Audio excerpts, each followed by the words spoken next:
2020년 3회 전자계약, 자 1번부터 가봅니다. 다음 표 기억 니은과 같은 단위로 옳게 나열한 것은 뭐냐, 즉 얘가 뭐고 얘가 뭐냐, 지금 그걸 물은 거죠. 그리고 오음세크입니다. 우리 이론 시간에 살펴봤는데요. 인덕턴스의 단위는 헨리 쓰기도 하고요, 웨버 퍼 암페어를 쓰기도 하고 오음세크를 쓴다고 그랬죠. 그것만 봐도 여기 1번에 헨리 1번이 일단 답이라는 걸 알 수 있는데, 자 나오게 된 배경, 그리고 얘가 그러면 얘가 페럿과 같은데 그 이유 한번 살펴보겠습니다. 이거 이런 시간 우리가 이때 기전력이 LDIDT 요걸 통해서 우리가 이 인덕턴스의 단위 오음세크를 유도해 봤었는데요. 어차피 단위만을 따지는 거니까 여기 분자의 전류, 분모의 시간 주어진 요 식을 가져다가 쓰게 되면, 자 L은 넘어가면 2에다가 이제 이거의 역수인 I분의 T로 넘어가겠죠. 그리고 요것은 당연히 볼트가 되고요, 전류 암페어가 되고 시간은 세크가 되는데 이렇게 쓸 수 있는데, 역시 볼트 포 암페어는 얘는 오음과 같죠. 그래서 이때 인덕턴스 단위로 헨리와 같은 단위는 오음세크가 되는구나 라고 하는 걸 알 수가 있고요. 자, 또 정전 용량 C는 페럿인데, 페럿은 기본적으로 저 Q를 V로 나눈 값이니까 이거 역시 단위를 생각해 보기 위해서 일단 Q는 뭡니까? Q는 전하량이기 때문에 전류에다가 시간을 곱하는 개념이 있죠. 얘는 당연히 전압은 볼트니까 근데 단위를 생각해 보면 얘는 암페어가 되고요, 시간 세크가 되고요, 여기 볼트 이렇게 되는 거죠.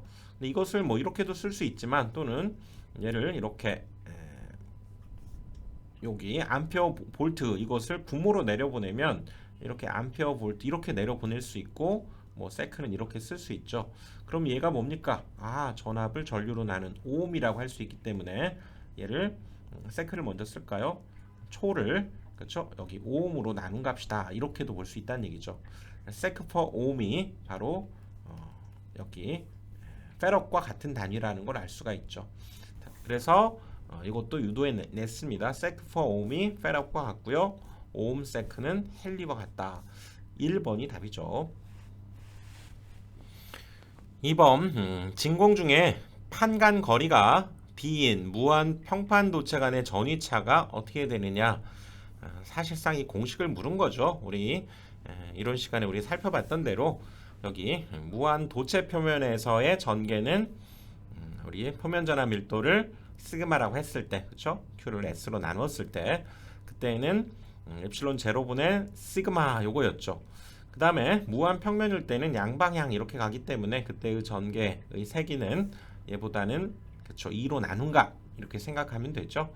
그리고 이제 무한 평면 사이에서는 이것과 이것이 이제 합쳐지기 때문에 여기에서는 다시 얘로 복귀를 하는 거죠. 엡실론 제로분의 시그마. 여기에서는 무한 평면 사이의 전개니까 이렇게 되죠.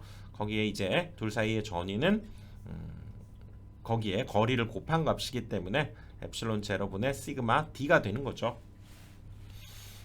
그래서 4번이 답이 되는 거죠. V는 우리가 2에다가 D를 곱한 값이기 때문에, 다시 한번 2는 여기 무한 평판 도체 간이기 때문에요, 엡실론 제로분의 시그마였고 거기에 D가 곱해진 거죠. 4번이 답이 됩니다. 3번, 어떤 자성체 내에서 자기의 색이 H죠. 자기의 세기가 800 암페어 턴 퍼 미터이고 자속 밀도 B라고 표현하죠. 0.05 웨버 제곱미터일 때 이 자성태의 투자율 뮤를 구하라는 얘기죠. 얘 셋이 들어가는 식을 생각해야죠. 뭐가 생각나야 됩니까? B는 μH, B는 μH, F는 mH, B는 μH. 요거 생각나면 되네요. 그래서 투자율 뮤는 그러면 어떻게 됩니까? H분의 B라고 할 수 있죠. 그럼 끝나네요. 자, H가 800이었고요. 그 다음에 여기 자속밀도 B가 0.05가 되니까 이거 계산기로 두드려 보면 6.25에 10의 마이너스 5제곱 4번이 답이네요. 4번, 자기 인덕턴스의 성질을 설명한 것으로 옳은 것은, 자 플러스냐 마이너스냐 그걸 지금 묻고 있는 문제네요. 그렇죠? 자기 인덕턴스 뭐 L 뿐만 아니죠. RC 이런 소자들은 다 우리가 전기회로에서 플러스 값을 갖게 되는 어떤 상수 값을 얘기하는 거죠. 뭐 마이너스 값 갖는 거 보신 적 있습니까? 없죠. 이것은 늘 항상 정의 값을 갖는다. 2번이 답이 됩니다. 5번 자기회로에 대한 설명으로 틀린 것은 그랬네요. 자, 자기회로 정리 한번 해봅니다. 우리 여기 I를 n번 감아서 전류 I를 흘렸을 때 여기 자속이 만들어지죠. 그럼 만들어내는 힘을 우리가 기자력 F라고 하고요. 그 기자력은 결국 이 I를 n번 감은 그것과 같구나. 그리고 이걸 자기회로의 오매 법칙이라고 하죠. 자기저항을 우리가 R이라고 했을 때 그때 자속과 자기저항의 고비 없이 기자력 F다 이렇게 얘기할 수 있죠. 그래서 뭐 이 둘의 관계를 이용해서 R은 5의 F, 또 이 둘의 관계를 이용해서 R은 5의 NI 이렇게 얘기할 수 있어서 자, 자기저항의 단위를 한번 보면 여기 가문 횟수를 우리가 턴 그러죠. I는 전류, 암페어가 되고요. 얘는 웨버 이렇게 얘기하는데 이건 가문 횟수를 의미하기 때문에 그냥 이거 암페어 퍼 웨버 이렇게도 나타냅니다. 근데 이것이 왜 헨리의 역수가 되는가 보면 자, L 우리 기억납니까? 여러분 놀이놀이 기억해야죠. 놀이놀이 이 공식 기억을 해야죠. 그래서 인덕턴스 L은 I분의 N 파이 이렇게 되는데 역시 이거 가문 횟수기 때문에 그냥 요거 단위 웨버 퍼 암페어 이것을 우리가 그동안 헨리다 이렇게 얘기를 해왔죠. 봤더니 여기 암페어 퍼 웨버하고 웨버 퍼 암페어 서로 역수 관계죠. 그래서 자기저항은 이렇게 헨리의 역수다라고 하는 것도 알 수 있고요. 자, 전기저항에서 그거의 역수 우리가 컨덕턴스라고 했듯이 자기저항의 역수는 퍼미언스라고 합니다. 그리고 정자용량의 역수는 엘라스턴스 이렇게 얘기했었죠. 자, 이걸 가지고 다시 한번 가보면 자기저항의 단위는 헨리의 역수이다. 방금 우리 살펴봤죠. 자기저항의 단위는 요거는 헨리의 역수다라고 하는 것이 맞다는 거죠. 2번 자기저항의 역수를 퍼미언스라고 한다. 방금 살펴본 대로요. 자기저항의 역수를 퍼미언스라고 하죠. 맞고요. 자, 자기저항 이것은 자속을 기자력으로 나눈 거다. 요식을 한번 그대로 써볼까요? 자기저항은 자속을 기자력으로 나눈 거다. 이겁니까? 이거 아니었죠. 우리가 F는 파이 R, 알파이 요거에 의해서 R은 5분의 파이가 되는 거죠. 즉 요거 아닙니다. 이게 맞는 거고요. 그래서 옳지 않은 것은 3번이 옳지 않네요. 자속밀도 B가 모든 단면에 걸쳐 균일하다면 자기회로의 자속은 BS다. 우리 자, 이건 자속 밀도죠. 자속 밀도는 뭐 자속을 S로 나눈 거기 때문에 이때의 자속은 얘네가 곱해져서 BS 이렇게 얘기할 수 있죠. 그래서 자속은 자속 밀도에다가 단면적을 곱한 것이다. 맞다는 거죠. 맞습니다. 그래서 3번이 틀린 거네요. 6번 비유전율이 2.8인 유전체 비유전율 그러면 엡실론 S가 되는 거죠. 그때 전속밀도 D가 다음과 같다. 이때 분극의 세기 P는 얼마가 되겠는가? 자, 분극의 세기 P는 기본적인 공식이 D-D0 이렇게 되죠. 그리고 여기에 우리가 들어가야 될 식이 D는 엡실론 E와 같기 때문에 그걸 적절히 여러분들 풀어주면 되죠. 한번 가봅시다. 만약에 이걸 얘에 관해서 풀어주게 된다면 얘는 뭘로 표현하면 됩니까? 엡실론 제로, 엡실론 S 2가 되는 거죠. 얘는 그냥 엡실론 제로 2가 되니까 요것을 자 엡실론 제로 묶고요. 또 2를 바깥쪽으로 묶어내면 여기에서는 엡실론 S-1 이렇게 돼서 이 부분을 우리가 분극률 이렇게 얘기하죠. 그래서 카이 이렇게도 나타냅니다. 뭐 이 식들이 있죠. 그러니까 이 식을 기억해서 여러분들 이 관계로부터 생각해낼 수 있죠. 근데 여기에서는 지금 D를 이용하고 요 관계를 이용했기 때문에 D와 엡실론 S를 이용한 식으로 한번 만들어 봅시다. D를 이용한 식을 구하려면 얘가 지금 D잖아요. 얘가 D이기 때문에 이 부분 D와 여기 D0 사이의 관계 요 식을 한번 이끌어 보면 되겠네요. 자, 여기에서 다시 P는 D-D0는 뭐라고 할 수 있습니까? D를 우리가 엡실론 S로 나눈 거다. 이렇게 얘기할 수 있죠. 그렇죠? 요거에서 엡실론 S를 나눈 것이 얘기 때문에 여기에서 자, D를 이렇게 묶어내게 되면 D는 1 마이너스 에플실론 S분의 1 이렇게 얘기할 수 있죠. 자, 이걸 해보는 이유는 이 공식 일일이 다 어떻게 다 외웁니까? 즉 이 식과 요 관계로부터 이렇게 만들어낼 수 있다. 이걸 여러분들 생각하시면 되고요. 자, 여기다가 이제 집어넣어주면 되죠. 1 마이너스 비유전율이 2.8이니까 2.8분의 1 그리고 D가 3 곱하기 10 마이너스 7제곱 이렇게 되네요. 자, 이거 계산기로 두드려 보니까 1.93 곱하기 10의 마이너스 7제곱 정도가 나오네요. 1번이 답이죠. 7번 전개의 세기가 다음과 같이 주어진 전개 중에서 자, 이 크기에 전하를 놓았을 때 전하가 받는 힘은 어떻게 되느냐. 지금 전개의 세기 우리가 E라고 할 수 있고요. 얘는 Q 하나가 주어졌을 때 그때 받는 힘 F를 구하라는 얘기죠. 그래서 F, E, Q 이런 관계에 등장하는 식이 요거였죠. 우리 어떤 전하가 있을 때 거기에서 우리 R만큼 떨어진 곳에서의 사실 힘이라고 하는 것은 여기 전하의 곱의 4파이 엡실론 R 제곱으로 나눈 거였죠. 이것은 사실상 요 부분이 전개를 의미하고 그 전개에다가 우리가 Q가 곱해진 꼴이어서 결국 사실 F는 전개의 세기에다가 주어진 전하를 곱한 것이 우리가 받는 힘이었죠. 요거 F는 EQ였잖아요. 그래서 그대로 F는 여기 전개의 세기가 주어지고 거기에 전하가 주어지면 둘이 곱한 것이 그때의 힘이 되겠다 그 얘기죠. 자, 여기는 5 곱하기 10의 제곱이 되고요. 여기는 8 곱하기 10의 마이너스 8제곱 이렇게 되기 때문에 이거 계산해 보면 5, 8에 40에다가 10의 마이너스 6제곱 이것과 같은 것은 요거겠네요. 4번이죠. 4번. 8번 지름이 2mm인 동선에 파이 암페어의 전류가 균일하게 흐를 때의 전류 밀도는 얼마냐. 자, 전류 밀도는 전류를 면적으로 나눠주면 되는 거죠. 그래서 지금 반지름이 2인 동선이 이렇게 있다는 거. 지름이 2니까 반지름은 1mm죠.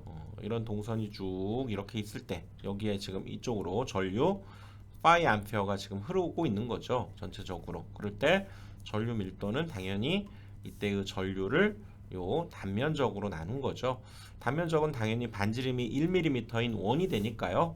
자, 분자에는 파이 암페어, 파이가 오게 되고 여기 반지름이 1인 요 단면적은 우리가 파이 R 제곱이 단면적이죠. 그러니까 파이의 R 대신에 1mm니까 1 곱하기 10의 마이너스 세제곱이죠. 그거에 제곱을 해주면 되겠네요. 이거는 뭐 여기 손으로도 계산되네요. 파이 약분하고 여기가 10의 마이너스 6제곱이니까 마이너스 없어지면서 그냥 10의 6제곱으로 올라가죠. 그래서 답은 4번이 됩니다. 9번 반지름이 A인 도체구에 전하 Q를 주었을 때 구 중심에서 R만큼 떨어진 구 외부에서의 한 점 거기에서의 전속 밀도 D를 구하라 그랬네요. 자, 반지름이 A인 이런 구가 있는데요. 거기에다가 지금 여기 Q 쿨롱에 지금 전하를 준 상황이죠. 여기 구 중심에서부터 지금 R만큼 떨어진 곳에 그렇죠. 여기에서의 지금 전속 밀도 D를 구하라 그 얘기죠. 그러면 여기 우리가 Q라고 하는 Q 쿨롱 이렇게 주어지게 되면 여기에서 뭡니까? 그대로 다 이런 이 공간으로 전속이 우리가 발산이 되는 거죠. 그럴 때 여기에서의 전속 밀도를 구하라는 얘기는 말 그대로 전속 자체를 이 부분에서의 넓이로 나눠주게 되는데 우리 입체적으로 이 부분에 방사되는 이 부분을 보면 공간에서는 이 부분을 우리가 9로 역시 볼 수 있는 거죠. 그래서 나가는 전속 자체는 이 전하량과 동일하죠. 그래서 전속 밀도를 우리가 이 전속 Q 동일합니다. 이것을 이 R만큼 떨어진 이 부분에 있는 모든 면적을 나눠준 것이 그렇죠. 전속 밀도를 의미하기 때문에 반지름이 R인 9의 건널비를 우리가 구해주면 되죠. 얼마입니까? 4파이 R제곱 이렇게 되는 거죠. 그래서 R만큼 떨어진 이곳에서의 전속 밀도는 전속을 9의 넓이로 나눠준 거죠. 답은 2번이 답입니다. 2번 A 아니고요. R로 해야죠. 10번 이 웨버 퍼 제곱미터인 평등 자개 속에 여기 제곱미터당 자속이니까 이건 자속 밀도로 봐야 되죠. B가 주어져 있고요. 길이가 L이 30cm인 도선이 자개와 직각 방향으로 놓여져 있다. 이 도선이 자개와 30도의 각으로 세타 주어졌네요.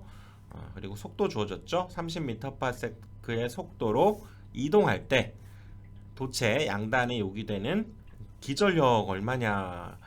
여기 V, B, L 뭐 세타 주어져 있는 이 공식 내는 거 여러분들 기억나죠? 이거 그때 요기 기절력 E는 2부 바 L 갔더니 사인해 달라고 난리였다. 요거 여러분들 공식 이거 기억하셔야죠.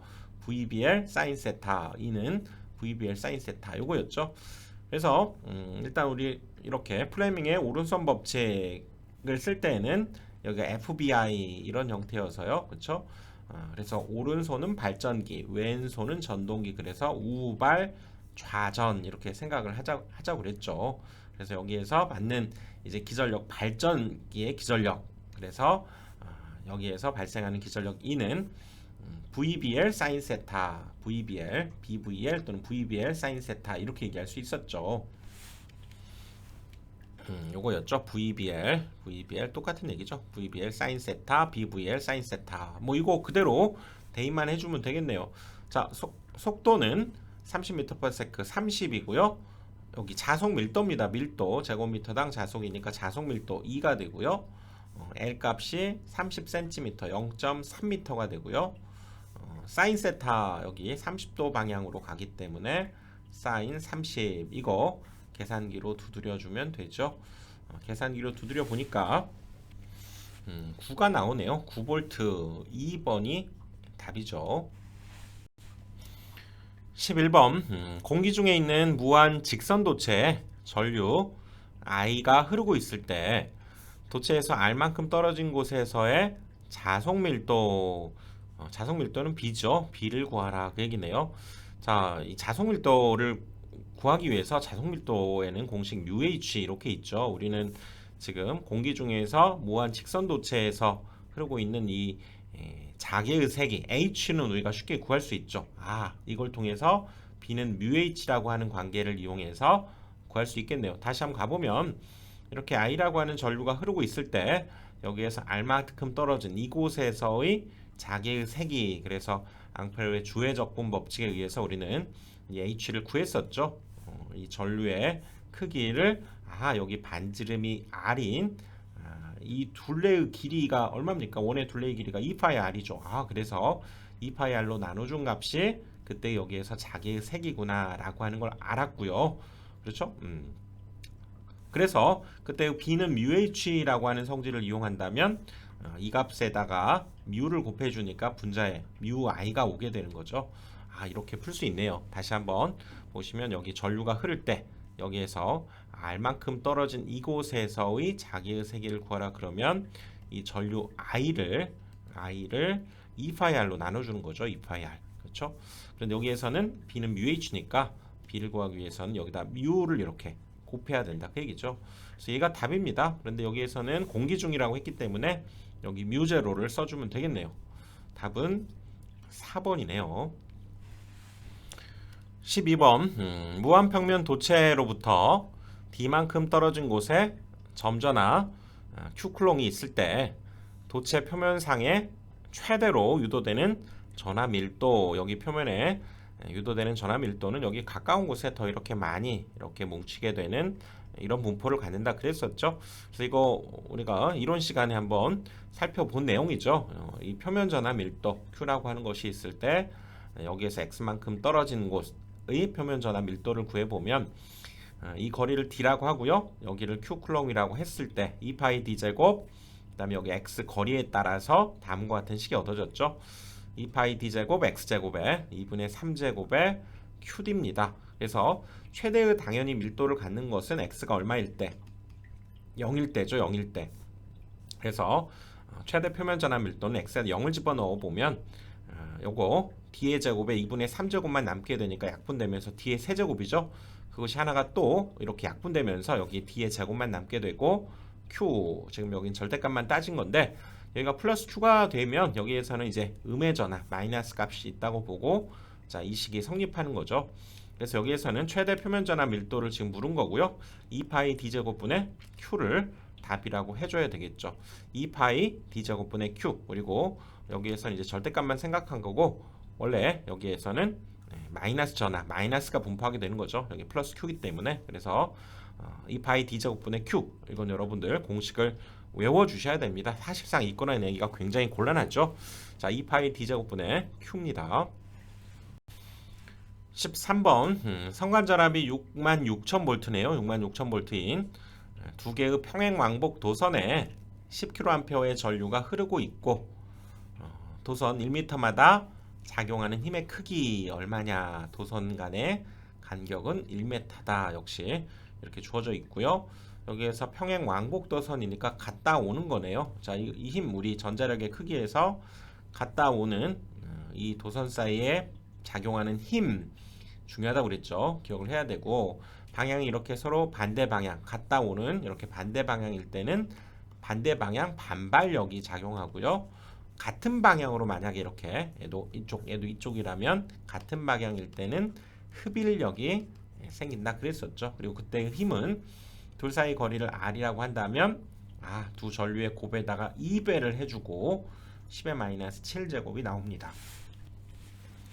이때 작용하는 힘은 그쵸? 미터당 작용하는 힘이 됩니다. 요거 여러분들 꼭 기억을 해 두셔야 되고요. 나오게 된 배경은 여기 뮤제로가 사실 들어있어서 거기에서 10의 - 7제곱이 약분되면서 이렇게 만들어진 과정도 해보긴 했는데요.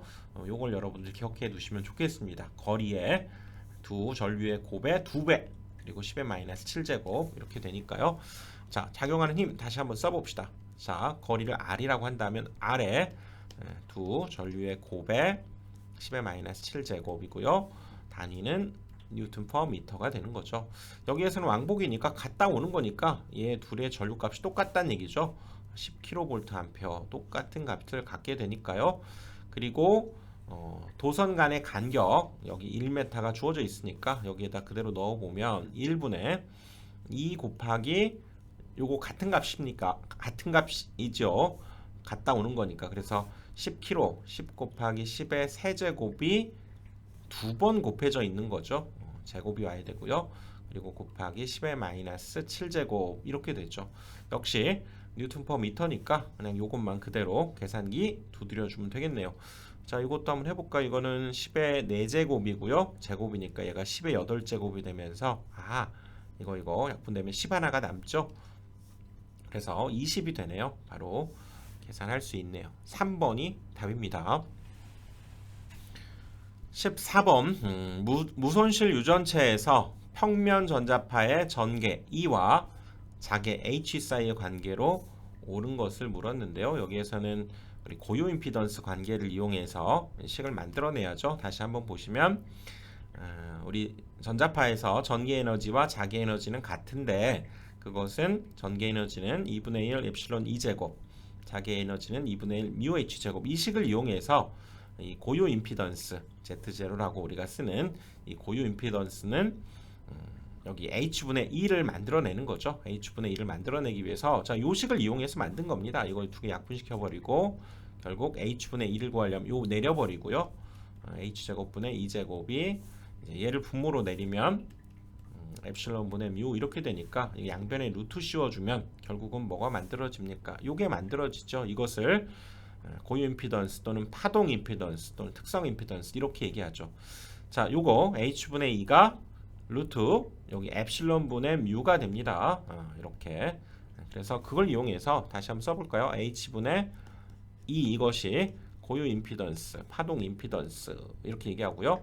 루트 요거 비슷한 거 이쪽으로 옵니다. 엡실론분의 뮤 이렇게 되기 때문에 이 식을 이용해서 지금 보기에서는 H로 정리한 거네요. 그럼 이 식에서 H 이쪽으로 보내고 얘 역수로 이쪽으로 보내면 되죠. 그래서 H를 이쪽으로 보내버리고 여기는 2에다가 곱하기 역수 얘 역수로 넘어가면 되니까 루트 그럼 뮤분의 엡실론이 되겠네요. 자, H는 2에 뮤분의 엡실론을 찾아주면 되겠죠. 루트 있는 요거죠.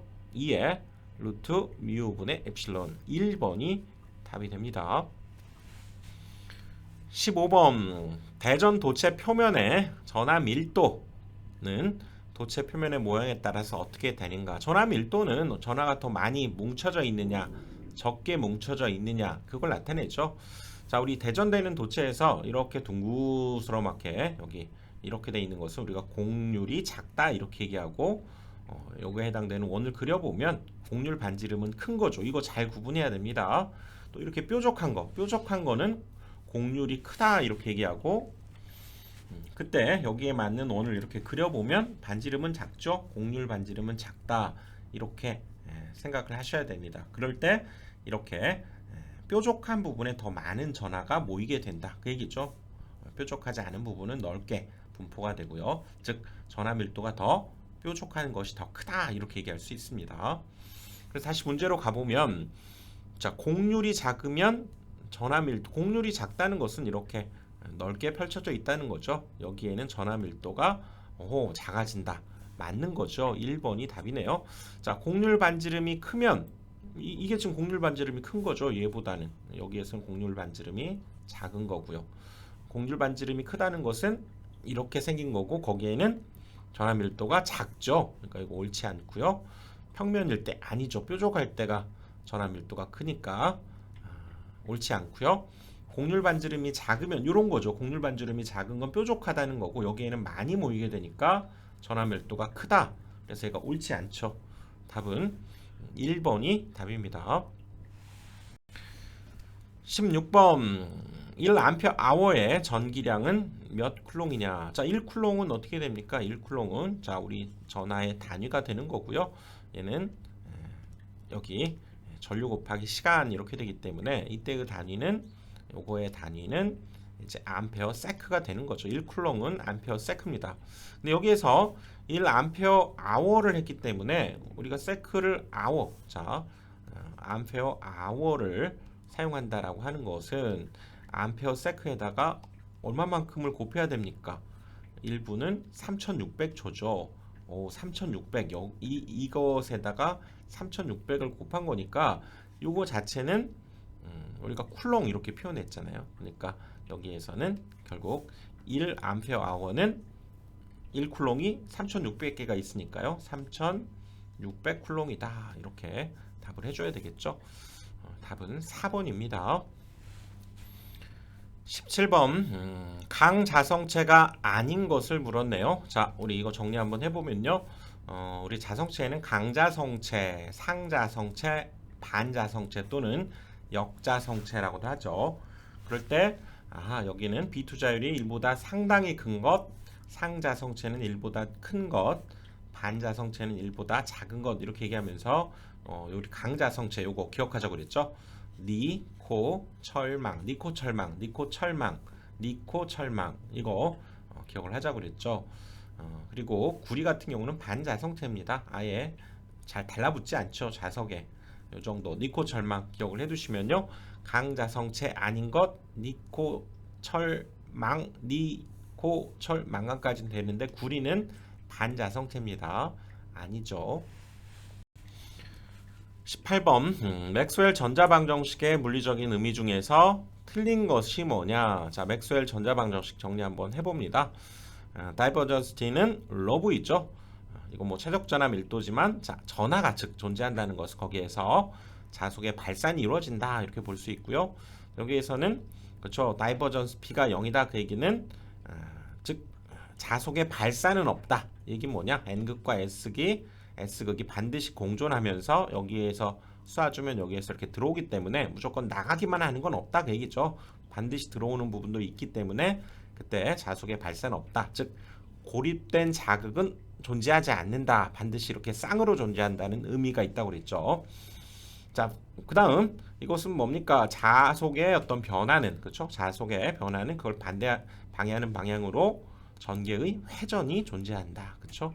그리고 이거는 자속의 어떤 변화, 그렇죠? 자속의 회전하는 자계는 이런 전도 전류와 변이 전류 이런 것들을 또 만들어낸다. 이렇게도 볼 수 있다는 거죠. 이 의미 여러분들 기억해 보면 자, 자계의 시간적인 변화에 따라서 회전하는 전개의 회전이 만들어진다. 이게 로테이션 다시 한번 써보면 이가 바로 마이너스 라운드 B, 라운드 T 이렇게 되는 거죠.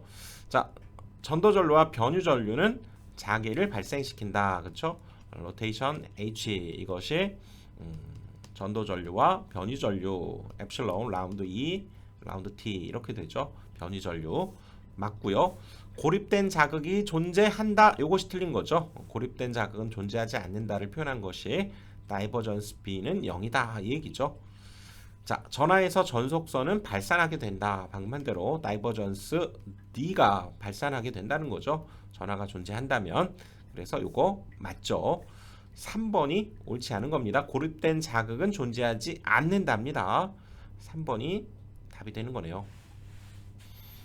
19번 234 마이크로페럿의 커패시터를 직렬로 연결하고 커패시터는 콘덴서와 같은 말이죠. 양단의 간 전압을 서서히 상승시킬 때 현상으로 오른 것은 단 유전체의 재질 및 두께가 같다라고 보자 그랬네요.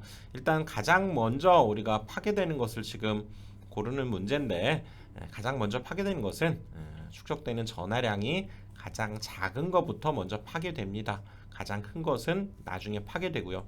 그래서 이 Q라고 하는 것은 결국 CV이기 때문에 여기 이거는 견디는 전압, 내전압 그리고 거기에 각각 정전 용량 이렇게 주어져 있으니까 여기 유전체 재질 두께가 같다라고 본 것은 견디는 내전압이 같다 이렇게 본 거기 때문에 사실상 여기에서 C 값이 가장 적은 것이 이 전하량도 적겠죠. 그래서 가장 적은 값 2 마이크로페럿이 먼저 파괴가 되겠죠. 답은 1번입니다. 1번. 20번 패러데이 관의 밀도 또는 전속 밀도는 어떤 관계에 있는가.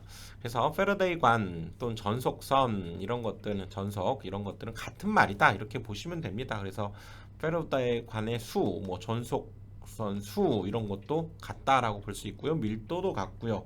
그렇죠? 이거는 같은 동일한 관계다 이렇게 보시면 됩니다.